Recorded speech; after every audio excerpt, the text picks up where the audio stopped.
Halo guys, masih di playlist tutorial membuat aplikasi perpustakaan menggunakan Laravel bersama saya Rahmatul Hayani di channel UASoft. Hari ini kita akan melanjutkan pembuatan aplikasi perpustakaan. Setelah kemarin kita membuat tabel kategoris, publishers, bookshelf, dan books, sekarang kita akan membuat tabel transactions. Tabel ini berfungsi sebagai tempat melakukan peminjaman dan pengembalian buku. Tabel transaction akan berelasi dengan tabel books. Oke, teman-teman, silahkan untuk menjalankan proyek perpustakaannya. Jika sudah jalan, kita bisa langsung masuk ke Badaso Dashboard. Kita ke Database Management. Kita buat tabel transaction, klik Add Table di kanan atas. Oke, untuk nama tabelnya kita buat transaction.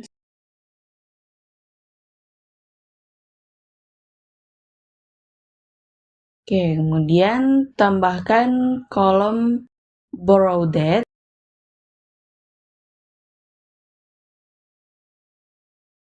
Isi tipe fieldnya.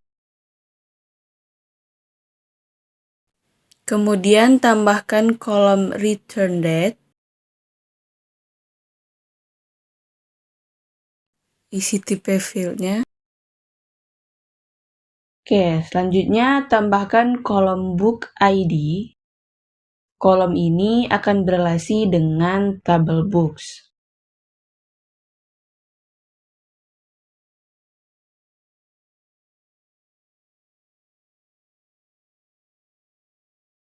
Karena ini kolom yang berelasi, klik Unsigned. Terus kita ke Index, kemudian pilih For Range. Kemudian klik button tautan untuk mengatur relasi ke tabel Books. Untuk tabel targetnya, pilih tabel Books. Kemudian target kolomnya pilih ID. Dan isi yang lainnya.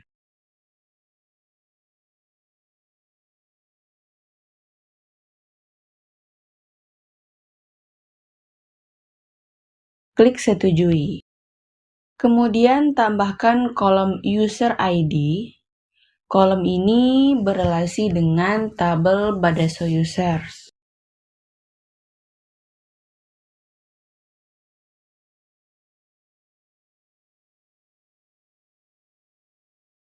Karena ini juga kolom yang berelasi, kita klik Unsigned. Terus kita ke Index, pilih For Range. Kemudian klik button tautan untuk mengatur relasi. Tabel targetnya pilih tabel Badaso Users. Dan target kolomnya pilih ID. Isi yang lainnya. Sudah, klik Setujui. Sudah siap, semuanya kita bisa save. Kemudian kita pindah ke CRUD Management. Sekarang kita buat CRUD untuk tabel transactions.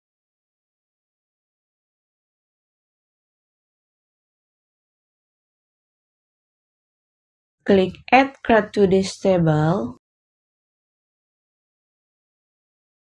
Untuk display name singularnya, kita ganti menjadi data transaksi.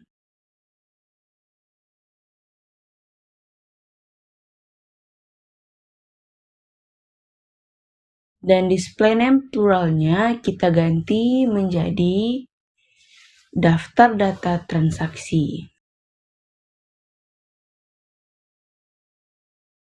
Kemudian scroll ke bawah. Untuk kolom ID, kita hilangkan semua centang bagian visibility, sama seperti tabel sebelumnya. Kemudian kolom book ID kita atur dulu relasinya. Ganti input type-nya menjadi relation. Kemudian klik set relation. Oke, relation type-nya pilih belongs to.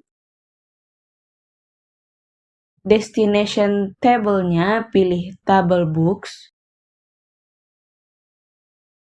Destination column-nya pilih ID.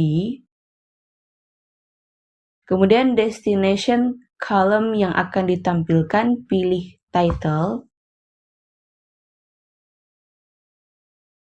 Dan untuk select multiple-nya pilih ID dan title.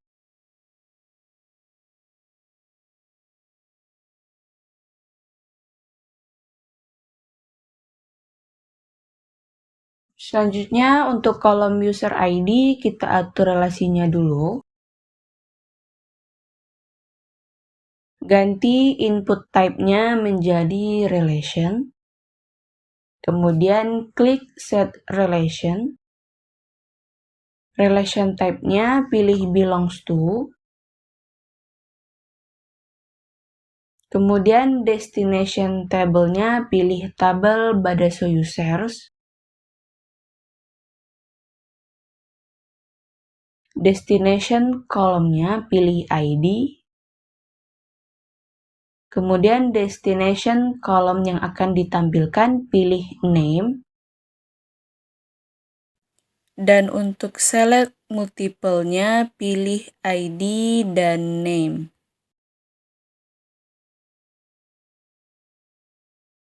Selanjutnya kita akan ganti display name dari kolomnya. Untuk book ID kita ganti menjadi judul buku. Kemudian user ID kita ganti menjadi nama anggota.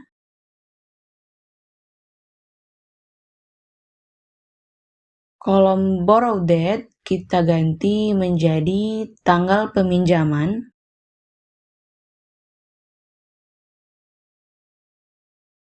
Dan kolom return date kita ganti menjadi tanggal pengembalian.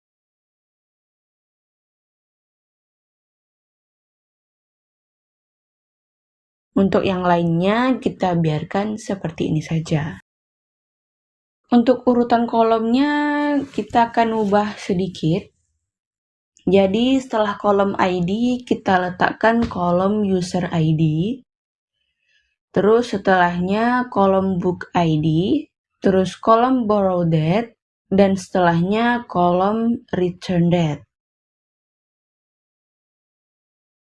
Oke, itu saja. Kita bisa save. Kita bisa lihat sedikit ke daftar data transaksi. Selanjutnya kita akan pindah ke bagian role management. Di sini kita sudah punya dua role administrator dan role customer. Kita akan mengatur role untuk customer. Klik titik 3 yang sebaris dengan customer. Pilih bagian role permission.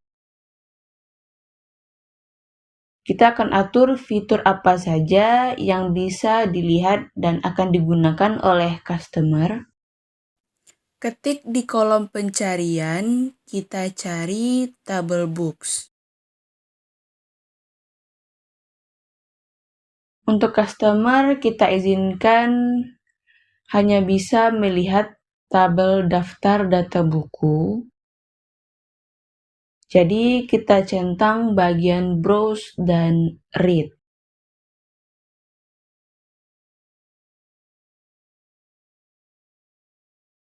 Oke, kita hapus. Kita ganti di kolom pencariannya jadi transactions. Untuk tabel transactions, customer bisa melakukan browse, read, dan add. Oke, sepertinya sudah. Klik Set Select Permissions for Role agar pengaturan kita tadi disimpan. Oke, sudah selesai kita mengatur role untuk customer. Setelah itu, kita akan membuat satu akun baru dan akan kita jadikan akun baru ini sebagai customer. Kita pindah ke user management. Klik add yang ada di kanan atas. Kita buat akun baru dari sini. Atau dengan kita logout dulu, kemudian di halaman login, klik register akun juga bisa ya. Oke, teman-teman, ini merupakan halaman add user. Kita isi nama,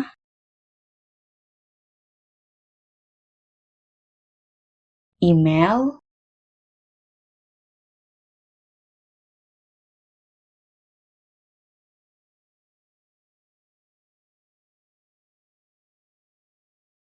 username,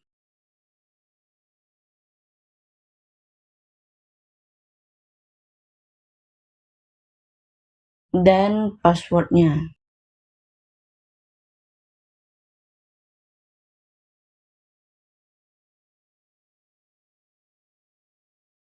Jika teman-teman mau menambahkan avatarnya juga boleh.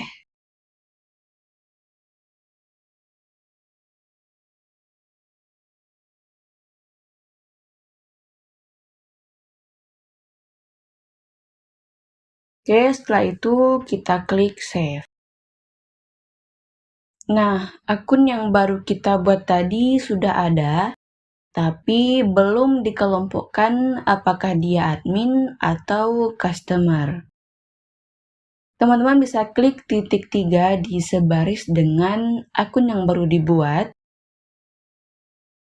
Klik roles. Oke. Kemudian kita centang bagian customer. Sudah selesai, klik Set Selected Roles for User. Kita akan coba login dengan akun baru tadi di browser yang berbeda. Agar tidak mengganggu halaman admin, dan kita bisa melihat perbedaan dari halaman admin dan customer. Oke, saya akan login dengan browse Microsoft Edge. Masuk ke Badaso, terus klik Badaso Dashboard agar kita diarahkan ke halaman login.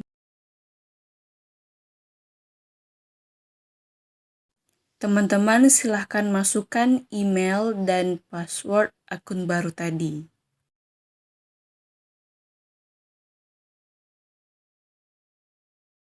Klik login.